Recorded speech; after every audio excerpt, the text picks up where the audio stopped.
तेलंगाना में मुस्लिम तुष्टीकरण के खात्मे का वादा करना क्या वाकई भारतीय जनता पार्टी को सियासी फायदा पहुंचाएगा? इस मुद्दे पर बात करने के लिए एक खास पैनल हमारे साथ जुड़ रहा है। हमारे साथ दानिश कुरैशी साहब हैं, आप प्रवक्ता हैं एआईएमआईएम के। हमारे साथ विजय शंकर तिवारी जी हैं, आप प्रवक्ता हैं विश्व हिंदू परिषद के। और हमारे साथ यहाँ स्टूडियो में शिवम त्यागी मौजूद हैं, आप प्रवक्ता हैं भारतीय जनता पार्टी के। और मुस्लिम स्कॉलर मौलाना साजिद रशीदी साहब हमारे साथ जुड़े हुए हैं। आप चारों का बहुत बहुत स्वागत। दानिश भाई, सबसे पहले आपसे ये सवाल, भारतीय जनता पार्टी एक के बाद एक जिस तरीके का ऐलान कर रही है तेलंगाना को लेकर, ये एक मैसेज देने की कोशिश की जा रही है कि मुस्लिम तुष्टीकरण तेलंगाना में नहीं चलेगा। आपको लगता है इससे बीजेपी को फायदा होगा? देखिए, मुझे लगता है कि ये बात तुष्टीकरण की है ही नहीं, ये भारतीय जनता पार्टी की विरोध और नफरत भरी जो मानसिकता है वो आपके सामने है। देखिए, देश में संविधान लागू है, लेकिन संविधान लागू तो है, लेकिन उसका हनन रोज बरोज की जिंदगी में जिस तरीके से ये करती है भारतीय जनता पार्टी और उसकी भगिनी संस्थाएं, ये आपके सामने है। मुझे ये बताइए कि अगर कानूनी तरीके से किसी भी तरीके का अपलिफ्टमेंट है तो उसको आप कानून के दायरे में चैलेंज करने के बजाय आप ये कह रहे हैं कि हम इस पर पाबंदी लगा देंगे, हम उस पर पाबंदी लगा देंगे। ये जो मानसिकता है, मुझे लगता है कि ये घृणा की राजनीति से भारतीय जनता पार्टी बहुत ज़्यादा इत्तेफाक रखती है। और आप देखेंगे कि 80 के दशक तक उन्होंने इसी प्रकार की राजनीति की है और वही वो करने में माहिर है। आपके पास शिवम त्यागी, अभी जो ताज़ा खबर है वो सीएए से जुड़ी है, जिसको लेकर ये कहा जा रहा है कि 30 मार्च 2024 तक जो भी नियम कायदे हैं, गाइडलाइंस हैं, वो पूरे हो जाएंगे। तेलंगाना के चुनाव से ठीक पहले इस तरीके का बयान गृह मंत्री की तरफ से आया, गृह मंत्रालय की तरफ से आया है। ये संयोग है या प्रयोग है? तेलंगाना में मैसेज देने की कोशिश की जा रही है? मुझे लगता है सीएए कोई पहला विषय तो है नहीं या फिर पहली बार भी नहीं है। लगातार इस देश में सीएए को लेकर तमाम तरह की चीज़ें रही है।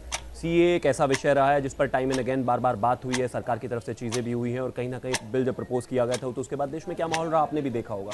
मैं ऐसा मानता हूं कि देश के लिए एक सार्थक चर्चा है और कहीं ना कहीं जिस तरीके से 5 अलग अलग देशों में जो माइनॉरिटीज़ हैं उनको कहीं ना कहीं जो नागरिकता देने की बात है उस पर काम होना ही चाहिए।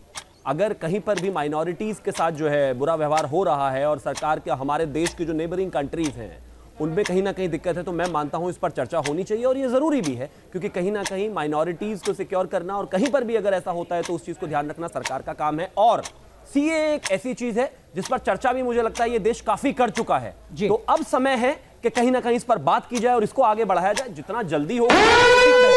साजिद रशीदी, सीए का आपने जिक्र किया, तेलंगाना के संदर्भ में बीजेपी के नेता कह रहे हैं कि हम हैदराबाद का नाम बदल देंगे, मुस्लिम आरक्षण जो दिया जा रहा है उसको तेलंगाना से खत्म कर दिया जाएगा, राम मंदिर के दर्शन के लिए स्पेशल ट्रेन चलाई जाएगी तेलंगाना से। मतलब एक मैसेज ये दिया जा रहा है कि जो मुस्लिम अपीजमेंट होता है उसको खत्म किया जाएगा। ठीक है, जरूरी है आपको लगता है, या एक अलग तरीके की पॉलिटिक्स बीजेपी कर रही है? देखिए, बीजेपी का हाल अब इस वक्त में ऐसा है कि उसको ये समझ नहीं आ रहा है कि हम चुनाव किस मुद्दे पर लड़े। मैं समझता हूँ 22 जनवरी का जो इनका कार्यक्रम है उद्घाटन का राम मंदिर के, उस पर शायद खुफिया एजेंसियों की इस तरह की इत्तलात इनको मिल गई हैं, इनपुट, कि ये अब दाव काम आने वाला नहीं है। तो इस तरह की बातें ये कभी CAA को लेकर या किसी भी और दूसरी बात को लेकर, अब देखिए हैदराबाद का नाम बदलने की बात हो रही है। मैं योगी जी से कहना चाहता हूँ, सैकड़ों नाम आपके यहाँ उत्तर प्रदेश में हैं, वहाँ तो बदलने की बात नहीं कर रहे हैं आप। और नाम बदलना कोई इतना आसान थोड़ा ही मेरे भाई, सरकार का फैजाबाद का अयोध्या कर दिया, इलाहाबाद का प्रयागराज। देखिए, ये कोई बड़ा कमाल नहीं है, सरकार का 200 से 500 करोड़ रुपया लगता है एक शहर का नाम बदलने में। अगर ये 200 से 500 करोड़ जनता के ऊपर खर्च हो तो कितना अच्छा है, नाम में क्या रखा है। ठीक है, विजय शंकर तिवारी, साजिद रशीदी को आपने सुना, वो कह रहे हैं नाम में क्या रखा है और इस तरीके का मैसेज देने का मतलब क्या है एक सेकुलर कंट्री में कि हम मुस्लिम तुष्टीकरण के खिलाफ एक्शन लेंगे? देखो अनुराग जी, अगर नाम में कुछ नहीं रखा है तो बदलने से भी इनको कोई दिक्कत नहीं होनी चाहिए, क्योंकि अगर नाम में कुछ रखा ही नहीं है तो बदलने से इनको कोई दिक्कत नहीं होनी चाहिए। सबसे बड़ी बात यह है कि जहाँ पर आज 4 मीनार है उसके नीचे भाग्य लक्ष्मी अधिष्ठात्री माता का मंदिर है और उसको तोड़कर ये 4 मीनार बनाई गई है। और वो मंदिर सर्व पूज्य मंदिर है, क्षेत्र का मंदिर है, आसपास पूरे देश में भी उसकी ख्याति है। और दूसरी बात, जिस स्थान पर 60% हिंदू रहते थे आज वहाँ 40% हिंदू रहते हैं, 20% हिंदू कहाँ चले गए। तो कुल मिलाकर जो वो स्थान है उसका अपना एक इतिहास है और वो इतिहास भाग्यनगर अगर इसका नाम रखते हैं तो कम से कम भाग्य लक्ष्मी मंदिर है साजिद उनका भी रशीदी, आप यश मुस्कुराए बढ़ेगा विजय शंकर और तिवारी के खान का भी सुझाव यश पर। आप बढ़ेगा। जवाब दे दीजिए, फिर मैं बाकी और पैनलिस्ट के बहुत पास बड़ी बात जाऊंगा। है। मैं इसलिए वो तो मुस्कुरा तर्क रहा के हूँ, आधार पर कह रहे हैं। मैं इसलिए मुस्कुरा रहा हूँ। देखिए, विजय शंकर तिवारी जी ने कहा कि नाम में नहीं रखा तो बदल लें। हमने रामपुर को भी स्वीकार किया हुआ है ना, रामपुर है, और रामपुर बहुत चर्चित इलाका है यूपी का, उत्तर प्रदेश का। भगवानपुर नाम है, कहीं अल्लाहपुर नाम है नहीं है, मोहम्मदपुर है, लेकिन रामपुर नाम है। तो मैं ये कहता हूँ नाम में कुछ नहीं है।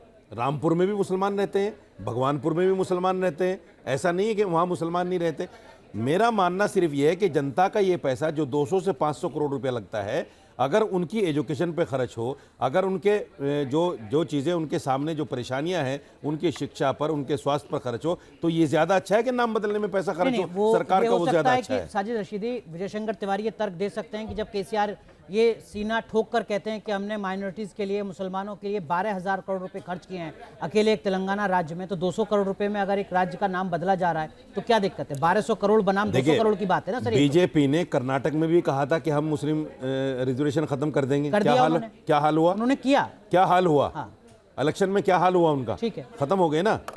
तो ये इस तरह की जो शिवम अपीजमेंट की त्यागी- राजनीति है, शिवम त्यागी, अगर क्या- कोई मुसलमान के लिए कहे तो तुष्टीकरण है, ठीक है। अगर ये हिंदू के लिए कहे तो तुष्टीकरण है नहीं। ठीक है ये शिवम तो बड़ी त्यागी, अजीब बात है। मुस्लिम आरक्षण को 4% से बढ़ाकर 12% किया जाएगा अगर केसीआर सत्ता में आते हैं। दानिश कुरैशी उनके सहयोगी हैं। मुसलमानों के लिए अलग से IT पार्क बनाएंगे केसीआर, जिसमें लाखों लोगों को नौकरियां मिलेंगी। क्या वाकई ये तुष्टीकरण है या एक समाज को उठाने की कोशिश है जो होनी चाहिए?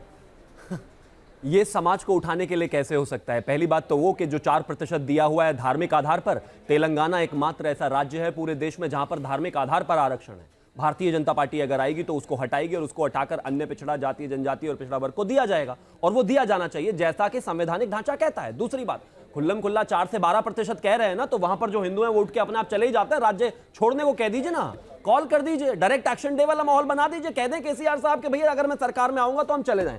एक चर्चा हुई कि नाम में क्या रखा है जी, नाम में ही सब कुछ रखा है भाई। मेरा नाम शिवम है, शिवम का जो स्थान है, शिवम का जो संबंध है वो भगवान शिव से है। अब इसको भगत के शम्स कर दो आप। मैं ये नहीं कह रहा हूं कि उसमें आस्था किसी की नहीं होगी, लेकिन मेरा उससे सांस्कृतिक और आस्थात्मक तौर पर कोई लेना देना ही नहीं है। ठीक है। तो भाई everything is there in a name. और अब आप बात करते हैं IT जो पार्क। सांस्कृतिक जो सांस्कृतिक तथ्य हैं। 1816 में एरोस्मिथ जो है उन्होंने एक नक्शा बनाया था उस शहर का। उस शहर के नक्शे के नीचे उसने जो नाम लिखा था उस जगह का नाम था भाग्यनगर। उस समय पे 1687 में एक पुस्तक छपी थी जिसका नाम था the travel into the Levant. उस पुस्तक में इस बाकायदा इस चीज की ऐतिहासिक तथ्यात्मकता है कि यहां पर जो सल्तनत थी इसको भाग्यनगर कहा जाता था। कुछ ईरानी लोग थे जो उसको हैदराबाद उस समय पुकारते थे। छोड़ दीजिए, 17वीं शताब्दी में WM मर्लिन की संपादित किताब रिलेशंस ऑफ गोलकुंडा में भी इसका जिक्र है। और इसके अलावा अगर मैं बात करूं तो 1627 में भी एक आधिकारिक दस्तावेज पेश किया गया जिसमें इसका नाम भाग्यनगर है। आप मुझे एक चीज बताइए, नामों से छेड़छाड़ में फर्क है। मैं थोड़ी देर और मुझे दीजिएगा। हमारे देश में एक राज्य है तिरुवनंतपुरम, जिसका अर्थ अनंत से होता है, जिसका अर्थ होता है भगवान विष्णु के शेषनाग से, जिसका अर्थ है उसको बदलकर त्रिवेंद्रम किया अंग्रेजों ने, जिसकी कोई तथ्यात्मकता नहीं है, उसका रूपांतरित वो नाम रखा गया, तो उसका अर्थ तो खत्म हुआ ना। एक और जाता है, मद्रास हमारे देश में था, उसको चेन्नई किया गया। मद्रास को जब चेन्नई किया गया तो मद्रास में यह माना गया कि कहीं ना कहीं वो जो शब्द है वो पोर्चुगीज शब्द है। उसको 1996 में मुझे लगता है प्रस्तावित किया गया। 1998 में उसको नाम बदल दिया, चेन्नई कर दिया, क्योंकि वहां का एक गांव है चेन्नई पट्टसम। उसके आधार पर हर एक नाम में एक तथ्यात्मकता है, एक रियलिटी है, और सोच समझकर नाम रखा गया था। आप कहते हैं क्यों बदले? मतलब बदलना ही चाहिए भाई। नाम बदलना बेहद जरूरी है, ना सिर्फ हैदराबाद का बल्कि एक और शहर जिसका जिक्र लगातार होता है, महबूब नगर।